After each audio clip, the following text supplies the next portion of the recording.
Hi நண்பர்களே, இங்கே பாருங்கள் கள்ளிப்பழம் பிடிங்கிட்டு வந்து இப்போ கள்ளிப்பழம் சாப்பிட போகிறோம். பார்த்தீங்கன்னா சாப்பிட்டிங்கன்னா அவ்வளோ டேஸ்ட்டாக இருக்குங்க.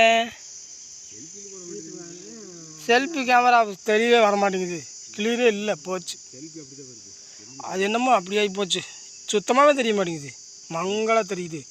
அதனால தான் இந்த கேமராவில் போட்டுக்கிட்டு இருக்கேன். பாருங்க, கள்ளிப்பழம் பிடிச்சிருந்தா லைக் பண்ணுங்கள், ஷேர் பண்ணுங்கள், கமெண்ட் பண்ணுங்கள். பாட்டொன்று பாட பாருங்க, கேளுங்க.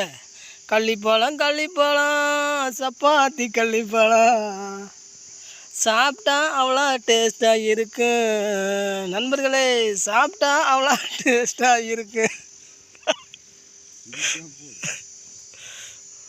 பழம் பிடிச்சிருந்ததுன்னா லைக் பண்ணுங்கள், ஷேர் பண்ணுங்கள், கமெண்ட் பண்ணுங்கள். சாப்பிட்டா அவ்வளோ ஒரு உடம்புக்கு அவ்வளோ ஒரு தெம்பு கிடைக்குங்க. பசிக்கிறதுல சாப்பிட்டிங்கன்னு வச்சுக்கோங்க,